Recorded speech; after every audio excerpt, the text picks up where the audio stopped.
Jimmy Carter plays the blame game. Find out who wants to abolish the IRS, plus Hero or Zero of the Week. All these stories and more coming up on The Rundown. All right, stand by. 10 seconds. Ready, camera, talent. Ready, camera. Record. 3, 2, 1. Record. Thanks so much for joining us. This is The Rundown, where we run down some of the big stories making headlines. I'm your host, John Phillips. Standing by in Dallas, Texas is PJTV contributor Scott Ott. And here on set in sunny Los Angeles, stand-up comic and PJTV contributor Stephen Cruiser. Now it's time to go to the top of the rundown.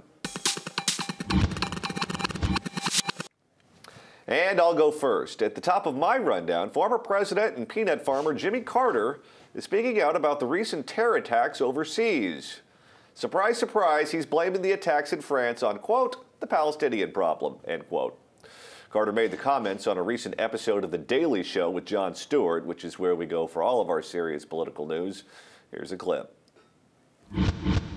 Well, one of the origins for it is the Palestinian problem, and this aggravates people who are affiliated anyway with the Arab people who live in the West Bank and Gaza. What they're doing now, what's being done to them. Right. But I think that's part of it. But I think this is a new evolutionary development in terrorism, where people go into Syria, they get trained there, they have a passport from France, from Great Britain, or from the United States. Right. They stay there for a few months and learn how to be a terrorist. And then they come back through Turkey, and they've been there, and you know who they are. And I think this event in Paris is going to waken up the people in charge of security to watch those people more closely than they have in the past. Cruiser, you know what Jimmy Carter reminds me of? One of these people that went through a really bitter divorce. And anytime something bad happens in their life, they blame their spouse. So you talk to Roseanne Barr and something bad happened to her, it's still Tom Arnold's fault. Yeah. You talk to Jimmy Carter, you ask him a question. Who's at fault in this case, Jimmy? It's always the Jews. He's correct in saying it's the Palestinian problem. It's just the problem with the Palestinians isn't what he thinks it is. So he's coming close to the truth. But you're right. It's this eternal bitterness with him. It's this, you denied me what I wanted, which was the second term. And he, at the time, he seemed like an incompetent president because I'm that old. He seemed like an incompetent president, but he didn't seem like a petulant, narcissistic president, which is what he's kind of becoming in his old age now. And he's working out mommy and daddy issues, except this time mommy and daddy is the American electorate, and he's still mad at us. I never even thought of it that way, but you're absolutely correct. He's working out his bitterness with the American electorate 40 years later still. All right, Scott, here's a straight-up question for you. Is Jimmy Carter an anti-Semite? Yes. That's a straight-up answer. Any other questions? Thank you. We have a winner, ladies and gentlemen. He's one of the few people on Earth who actually uses an abbreviation that is longer than the word he's trying to abbreviate. I mean, Jews is just, what is that, 4 letters? Palestinian problem is really long. Why can't he just come right out and say what he means? And he knows that if he says what he means, everybody will know him for what he is. Alan Dershowitz is a man of the left who would come out and say that Jimmy Carter has a problem with the Jews. Why aren't other people on the left following Alan Dershowitz and calling him out? Well, because Carter is the go-to guy they know that they can always have for any of the far-left wacky stuff. He's the president emeritus that lends gravitas to some of the most inane things that they're after in life. So they're not going to offend Jimmy Carter on the left. And, in a couple of years, he's no longer going to be our worst ex-president. So he's going to have even more gravitas. All right, Cruiser, what do you John, have can for I us? just add? Yeah, go ahead. I'm sorry. I just want to throw in, I think our friend Ben Shapiro is right. We need to stop calling this anti-Semitism because most people don't even know what that means. I think we need to call it Jew hatred, which is what it is. All right. Cruiser, what do you have for us? The top of my rundown, Senator Ted Cruz says we should abolish the IRS. Cruz made the comments this week at the Heritage Action's 2015 Conservative Policy Summit. He also made the case for passing fundamental tax reform, which would make the tax code simpler. Here's a portion of Monday's speech. We need to pass fundamental tax reform, making our tax code simpler, flatter, fairer. And I'll tell you the single most important tax reform. We should abolish the IRS. The last 2 years, I believe, have fundamentally changed the dynamics of this debate. As we have seen the weaponization of the IRS, as we have seen the Obama administration using the IRS in a partisan manner to punish its political enemies, in my view, there is a powerful populist instinct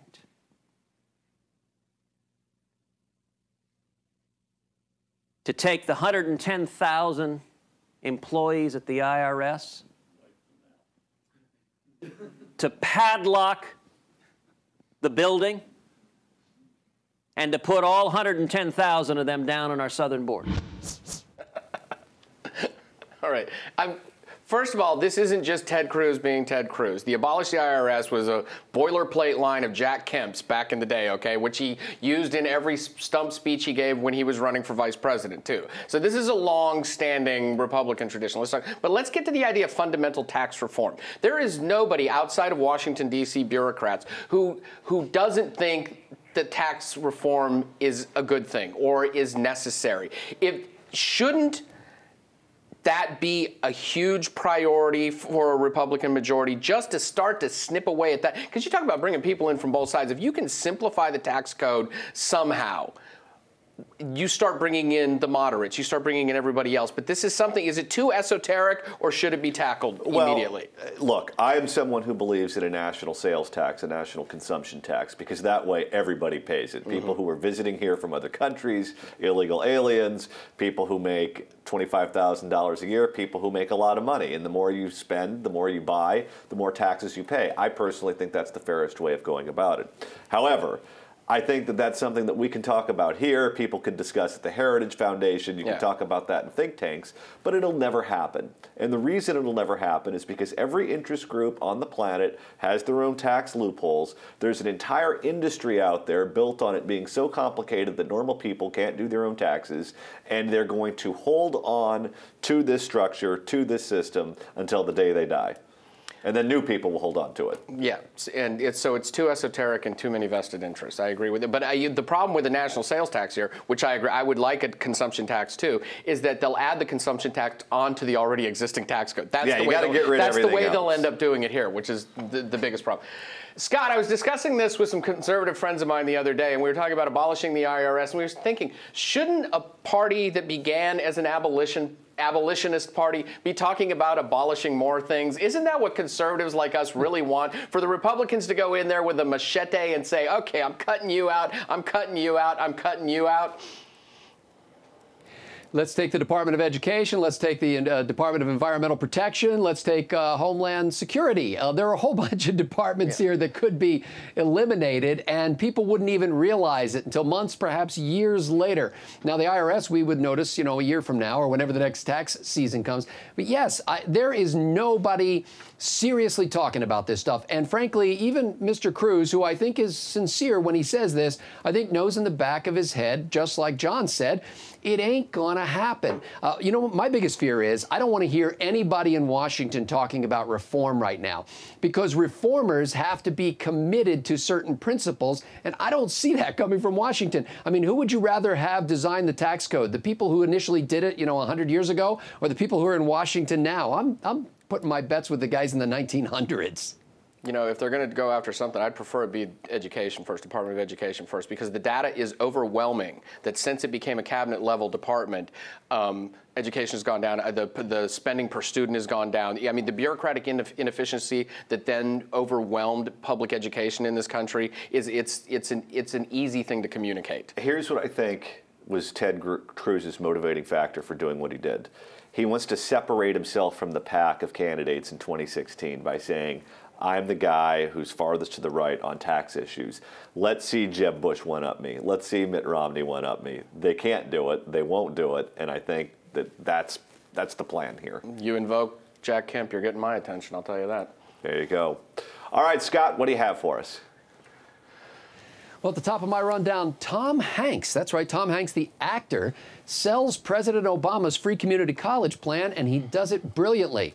In a smooth public relations move behind the president's push for free community college, Tom Hanks writes a column for the New York Times this week. The piece is titled, "I Owe It All to Community College." Now, the genius of it comes from the fact that he spends virtually no time, just one paragraph near the end, making the case for Obama's plan. The rest of the piece is Tom Hanks, you know, good old boy, reminiscing about life at community college and what it has meant to his career.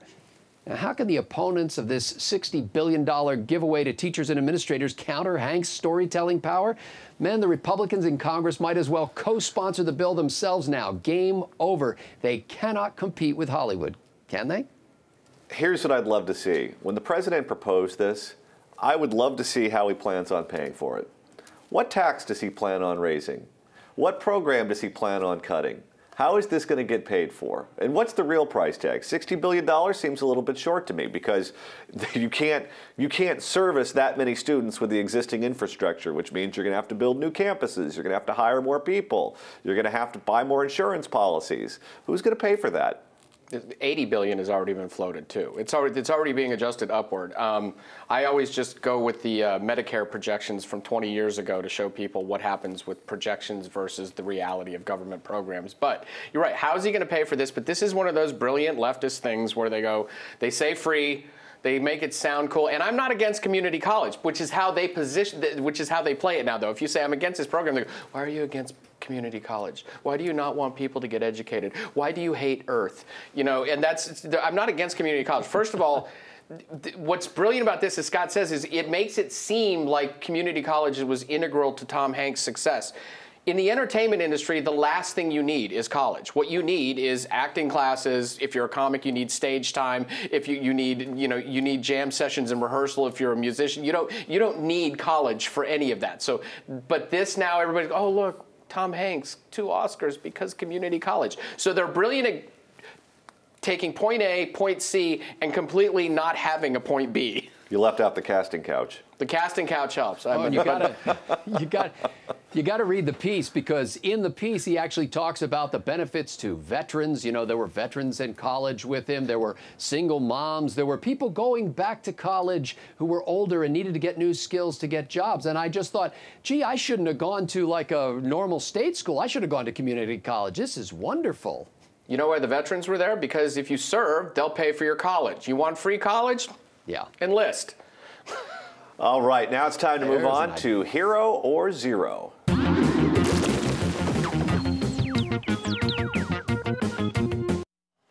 And this is a tough one for us to do, because the producers of this program won't let us pick Steven Cruiser as our hero every single week. I'll go ahead and go first. My hero of the week is the Moroccan-born mayor of Rotterdam. The mayor told fellow Muslims they can, quote, F off if they don't appreciate the way of life in Western civilizations. He made the comments hours after the terror surge in France last week.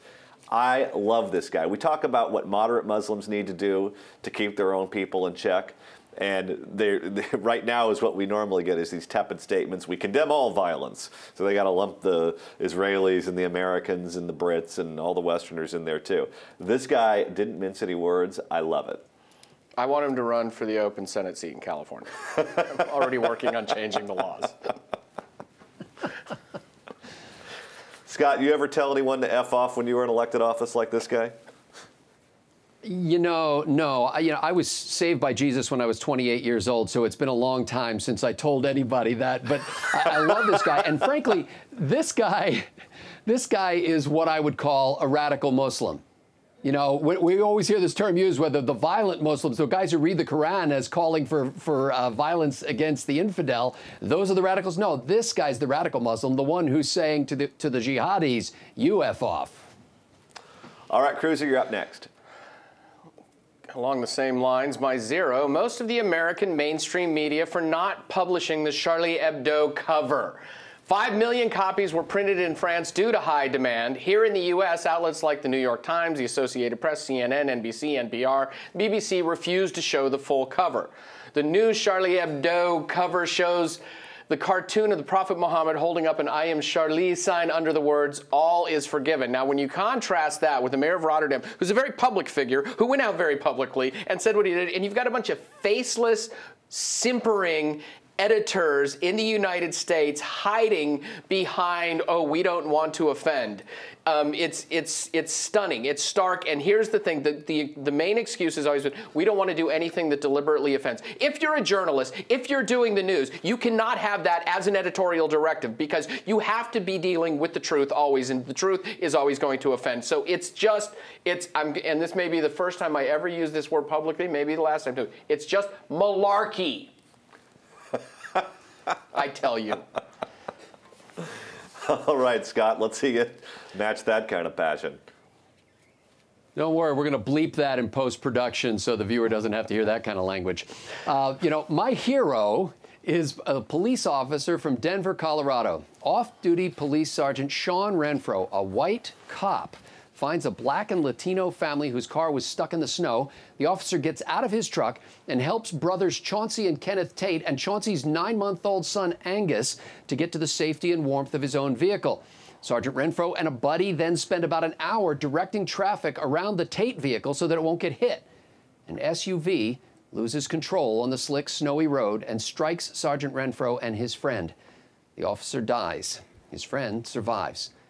Now, when you hear white cop, black citizen these days, it's rarely good news. But this story is more like what really happens every day in this country. Durwood Tate is the dad and grandpa to the 3 whose lives Officer Renfro saved. He said this about the white cop: "I don't know him, but I am extremely grateful, especially in these days and times when people in that profession have been questioned." What a great story to end on. Just really warms your heart, teaches you that humanity is still pretty good out there. All right, that's going to do it for today's show. If you'd like to comment on our picks for Hero or Zero of the Week, you can do so in the comment section below. I'm John Phillips for Stephen Cruz, joining me here in Los Angeles, and our pal Scott Ott in Dallas, Texas. Thanks so much for watching The Rundown.